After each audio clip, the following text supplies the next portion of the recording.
kepada seluruh pihak terkait. Kami meminta Bapak kita, guru kita, Syekh kita, guru kita Dr. Zain An-Najah bisa dilepaskan secara ya demi hukum, dalam artian nggak ada alasan itu hanya buang-buang energi saja. Sama juga dengan guru-guru kita yang lain. Dan selebihnya juga untuk kedepannya ya janganlah begitu, bagaimanapun ada hal-hal yang masih bisa dibicarakan.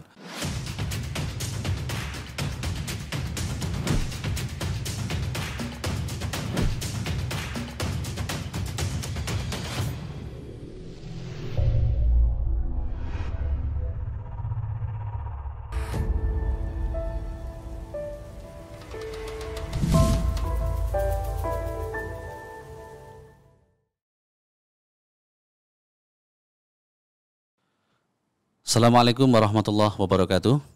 Bismillah, alhamdulillah, salatu wassalamu ala rasulillah, la hawla wa la quwata illa billah, amma ba'd. Pemirsa An-Nikmah TV dimanapun berada, alhamdulillah jumpa lagi bersama saya Ahmad Ismanto. Dalam kesempatan pagi hari ini kita kembali berjumpa akan membahas berbagai hal terkait dengan program kita, yaitu Jamaah Bertanya, Ustadz Menjawab. Kali ini kita satu kehormatan kehadiran seorang ustadz yang begitu dicintai oleh masyarakat karena terbukti dari banyaknya pengunjung atau banyaknya pemirsa yang mengikuti kajian-kajian beliau, baik secara langsung atau yang tayang di medsos, media sosial. Viewernya sudah mencapai ratusan ribu, yang alhamdulillah beliau bisa berkesempatan hadir di studio podcast An-Nikmah. Ustadz Alfian Tanjung. Assalamualaikum Ustadz. Waalaikumsalam warahmatullahi wabarakatuh. Sehat Ustadz ya? Alhamdulillah. Alhamdulillahirabbil alamin. Ya Ustadz, Ustadz Alfian Tanjung terkenal sebagai salah satu ustadz yang memang concern mengkritisi untuk masalah gerakan komunis Ustadz ya, masih konsisten sampai hari ini, alhamdulillah. Dan ini menjadi hal yang memang ditunggu-tunggu oleh banyak masyarakat sebagai informasi yang lebih lengkap tentunya. Dan juga sebagai dosen Ustadz ya, masih Ustadz ya. Dalam kesempatan hari ini kita akan membahas beberapa hal yang terkait dengan sesuatu yang sedang terjadi saat ini Ustadz. Jadi kita tidak akan membahas terkait dengan hal yang berkaitan dengan PKI lebih mendalam, tetapi hal yang saat ini sedang terjadi atau sedang hangat-hangatnya terjadi di tengah kita, di tengah umat, yaitu yang terkait dengan terorisme atau terorisme. Islam versus terorisme. Nah, ini tanggapan Ustadz Alfian, atau mungkin bisa dijelaskan hubungan antara, selalu dikaitkan Ustadz, Islam dengan terorisme. Mungkin ini yang sebagai hal pembuka Ustadz. Bismillahirrahmanirrahim. Soal terorisme ini mungkin sebuah terminologi yang muncul. Kalau kita secara nasional dulu ada yang namanya subversif. Dulu zaman penjajahan Belanda namanya ekstremis. Jadi peristilahan yang akhirnya tidak bisa dibantah bahwa itu dialamatkan kepada umat Islam. Nah, secara internasional ini memang merupakan sebuah diksi atau merupakan sebuah pilihan kosakata atau sebutan setelah peristiwa peledakan gedung kembar ya, tahun 2001 itu. Jadi terorisme ini adalah satu sebutan yang dipaksakan, padahal kalau saya memahamkan atau memahami, teroris itu kan sebuah tindakan yang memberikan efek kerusakan dan seterusnya, dilakukan oleh siapa saja yang orang itu bisa beragama, alasan kepentingan, alasan psikologis, alasan teologis, dan itu ternyata semuanya tidak bisa tidak bisa diterima. Yang ada teroris itu sama dengan Islam. Teroris itu adalah orang Islam, pemuda Islam, tokoh Islam, dan orang-orang yang Muslim secara umum. Dan itu saya pikir itu sebuah teori atau konsep yang menurut saya sangat dipaksakan begitu. Artinya sebetulnya terkait dengan pelaku terorisme itu sendiri Ustadz, banyak yang justru dilakukan oleh kalangan-kalangan non-muslim semestinya seperti itu Ustadz ya kira. Iya, memang itu akan dijadikan kepala kita ketika kita punya keberanian, punya kemampuan, punya keahlian, dan punya nyali untuk menghadapi kejahatan-kejahatan mereka. Jadi sebetulnya rumusnya adalah maling teriak maling. Sebetulnya yang teroris itu siapa? Kita tahu kok teroris itu siapa, yang membunuh orang-orang rakyat Irak sampai total berapa jutaan orang, yang sempat mengorganisasikan akhirnya terbunuhnya Presiden Libya Gaddafi, dan banyak hal. Nah, intinya mungkin persoalan-persoalan terorisme ini merupakan sebuah persoalan yang sengaja didagangkan oleh jaringan internasional, terutama kelompok yang menggunakan gerakan-gerakan ofensif daripada Zionis internasional. Baik Ustaz, jadi kabar terbaru atau yang saat ini memang sedang terjadi, yaitu dalam beberapa hari yang lalu adalah penangkapan beberapa ustadz. Ada Ustadz Farid Ogbah, Ustadz Anung, Ustadz Dr. Zain An-Najah, yang tentu ini membuat kita sebagai umat muslim yang kebetulan juga memang banyak berinteraksi dengan beliau, khususnya Ustadz Dr. Zain An-Najah ini, karena beliau juga menjadi salah satu pengisi kajian tetap di Masjid An-Nikmah, di mana yang menaungi studio An-Nikmah podcast ini tidak banyak atau bahkan tidak pernah dalam mengisi kajian itu tersampaikan hal-hal yang berkaitan dengan radikalisme, dengan kajian-kajian yang mengarah kepada terorisme. Begitu tim Densus 88 melakukan penangkapan dulu, kami semua kaget Ustadz. Kami semua kaget karena dalam buku-buku beliau juga tidak pernah dibahas tentang adanya terorisme, bahkan sedikit pun tidak pernah menyinggung tentang itu. Nah ini menurut tanggapan Ustadz Alfian Tanjung, bagaimana Ustadz menanggapi mengenai berita penangkapan terhadap para ustadz tersebut Ustadz? Pertama, saya akan menyatakan bahwa itu sebuah musibah yang mungkin secara sangat tanda kutip ya, bisa juga terjadi pada saya gitu, dengan alasan yang memang kita tidak pernah tahu. Pertama, untuk kasus ini bukan baru. Selama 2 bulan ini memang cukup banyak yang mengalami itu. Seperti 3 atau 4 bulan lalu ada 58 orang di Sulawesi Tengah. Beberapa pekan yang lalu, sebutlah 2 minggu atau 3 minggu yang lalu, ada sekitar 24 orang di Lampung. Artinya saya sebagai seorang aktivis dakwah yang bukan pemula lah, katakanlah, saya paham ini agak berlebihan, dan saya himbau kepada petugas bersikaplah baik kepada warga sendiri. Jangan kelihatan bahwa Anda berbuat tidak berdasarkan prosedur yang patut, protokol yang patut, dan ya lagi-lagi kalau kita sorot untuk kasus yang dialami oleh Ustadz Ahmad Farid Ogbah, Dr. Zain An-Najah, dan Ustadz Anung, itu merupakan sebuah fakta bahwa mereka didatangi tanpa kepatutan, tidak ada surat perintah, lalu mengambil barang-barang di rumah. Mestinya kan ada berita acara, apa saja yang dibawa, itu semaunya dibawa. Itu kan bisa dimaknai yang disebutkan oleh salah satu pengacara muslim yang cukup ini adalah sebagai perampok. Di kala waktu subuh Ustadz ya, iya, di mana sedang memang keluarga juga persiapan ibadah subuh. Artinya banyak juga di situ santri-santriwati yang kabarnya juga mungkin tidak berhijab, auratnya terbuka. Iya. Apakah memang SOP ya, mungkin spontan Ustadz Alfian, sistemnya memang seperti itu Ustadz? Mereka bagaimanapun penegak hukum. Lagi persoalan orang-orang ini kan boleh dibilang secara mereka tokoh publik yang sudah sangat dikenal luas.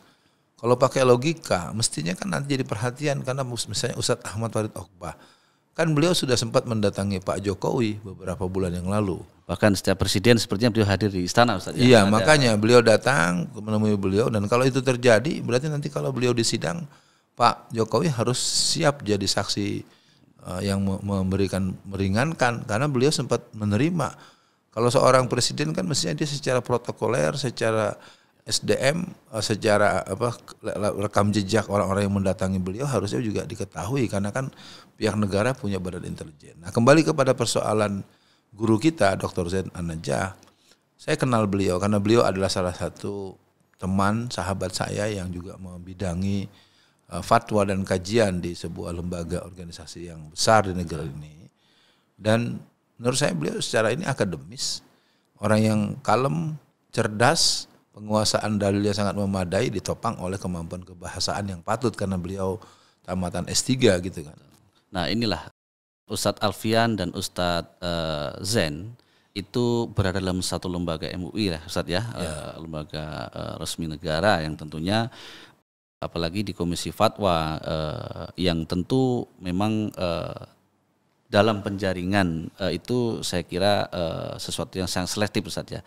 Selama berada dalam satu lingkup atau dalam satu ruang yang sama Ustadz, akhlak beliau atau mungkin kiprah beliau hari-harinya itu yang Ustadz mungkin kenal lebih dalam ya, seperti apa sebetulnya beliau ini? Ya, yang jelas dijelaskan dulu soal MUI ya. MUI itu Majelis Ulama Indonesia.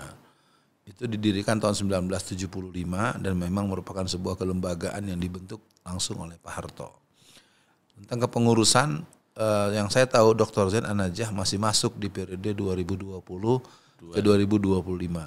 Kalau saya bersama dengan beliau 2015 sampai 2020. Untuk periode ini saya tidak ada lagi dalam struktur. Artinya 2 periode Ustaz ya? Walau alam mungkin lebih. Ya. Saya tahunya periode yang terdahulu dan yang sekarang. Mungkin sebelumnya sudah, saya tidak hafal berapa lama beliau lebih ada di sana. Siapa beliau? Yang jelas beliau seorang ulama. Memang secara performa memang tubuhnya kecil ya, orangnya mungil, tapi cerdas dan pengetahuan dia sangat memadai dan layak dia untuk diberikan tempat seperti ini untuk acara jamaah bertanya Ustadz menjawab sangat wajar. Nah, untuk kasus beliau saya pikir segera sajalah beliau dipulangkan karena nggak ada alasan yang cukup. Walaupun memang alasan bisa dibuat-buat. Nah, maka dari itu kepada seluruh pihak terkait kami meminta bapak kita, guru kita, syekh kita, guru kita Dr. Zain An-Najah bisa dilepaskan secara ya demi hukum, dalam artian nggak ada alasan itu hanya buang-buang energi saja. Sama juga dengan guru-guru kita yang lain. Dan selebihnya juga untuk kedepannya ya janganlah begitu, bagaimanapun ada hal-hal yang masih bisa dibicarakan. Jadi beliau adalah orang yang sangat baik, orangnya santun dan santun betulan. Jangan sampai-sampai kata santun sebagai alat untuk stigmatisasi orang santun lalu ujung-ujungnya diarahkan dengan terminologi yang konyol seperti itu. Saya pikir Ustadz Zain An-Najah adalah sosok yang berakhlak baik, seorang yang rendah hati, dia ilmunya dalam dan layak untuk jadi guru di berbagai majelis termasuk di Masjid An-Nikmah ini. Ya betul, memang saking baiknya beliau itu hampir di setiap masjid beliau juga membidangi sebagai Dewan Syariah Ustaz. Jadi tanpa berpikir ada sedikit pun rasa negatif ataupun tidak percaya bahwa ketika diminta beliau selalu siap menjadi bagian dari syariah di masjid-masjid ataupun mungkin di lembaga-lembaga kajian yang lainnya. Kemudian pesan Ustadz terhadap para ustadz-ustadz yang sekarang ini kan identiknya. Jadi mereka terlampau sangat berhati-hati dalam arti itu ya bisa jadi takut mungkin keselio lidah ataupun salah dalam menyampaikan ini menjadi fatal berakibat impact ke hukum. Jadi mungkin Ustadz Alfian yang punya perjalanan panjang bahkan juga sudah pernah mengalami di situasi yang sama walaupun kasus yang berbeda dengan Ustadz Zain. Untuk pesan-pesan untuk ustadz-ustadz kita apa Ustadz Alfian? Pertama buat kawan-kawan aktivis dakwah, para guru-guru dengan segala macam bidang yang bervariasi, tentu banyak yang secara akademis, secara keilmuan sangat mumpuni ya. Pesan dari saya, tetaplah berpegang kepada apa yang pernah Allah jelaskan dan Rasulullah kabarkan. Karena yang namanya tribulasi dakwah, yang namanya minhah dakwah, ujian dakwah, itu kan sebenarnya pertempuran abadi antara hak dan batil. Yang namanya kalimatul haq, bagaimanapun dia akan berbenturan dengan kebatilan, sesopan apapun kita menyatakan kalimat hak itu. Nah, jadi prinsipnya mungkin buat para teman-teman aktivis dakwah dan para guru-guru, para ulama-ulama, mari pertama lebih mengintensifkan hubungan dengan Allah Subhanahu wa taala, pesan utamanya takutnya hanya kepada Allah. Karena seorang ulama itu tidak boleh takut kecuali kepada Allah. May yakhsha-illallah, hanya takut kepada Allah. Yang kedua, ya mencoba mengusahakan punya pengetahuan tentang apa konstelasi dan geosituasional yang sedang terjadi, sehingga tidak menjadi terkaget-kaget. Nah, itu juga mungkin pesan buat saya, apakah pada masa-masa ke depan akan ada terjadi padan di antara kita yang lain.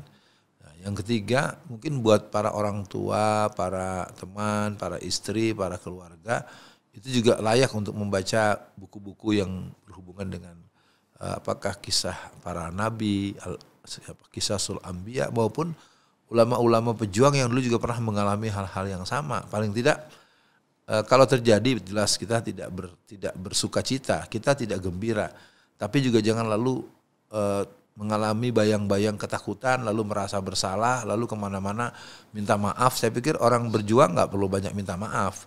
Kita minta maaf kalau kita keliru, kalau kita khilaf, kalau kita salah. Tapi kalau berjuang itu ya kita lihat contoh yang paling monumental lah, kasus Buya Hamka.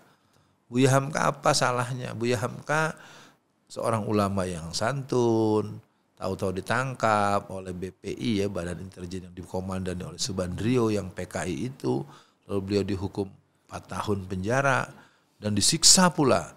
Nah, ini mungkin catatan buat semua teman-teman, mari kita berserah kepada Allah dan juga kita tetap harus bisa bersikap sesuai dengan ketentuan hukum yang berlaku agar kita tidak terkena jerat delik-delik hukum yang mungkin itu juga termasuk pesan juga kepada saya sendiri gitu. Baik Ustadz, yang terakhir Ustadz, sebagai sahabat yang kalau saya menyimak tadi perjalanan Ustadz Alfian bersama Ustadz Zain, sebagai sahabat, sebagai teman, sebagai sesama pendakwah, harapan Ustadz terkait dengan kasus yang disangkakan kepada Ustadz Zain ini apa Ustadz? Mungkin sebagai penutup acara kita. Yang pasti buat sahabatku, temanku, guruku, Ustadz Dr. Zain An-Najah dan Ustadz yang lain. Karena secara akumulatif saya lihat jumlah orang yang ditangkap ini terus-terus bertambah dan kita nggak pernah boleh punya pengetahuan.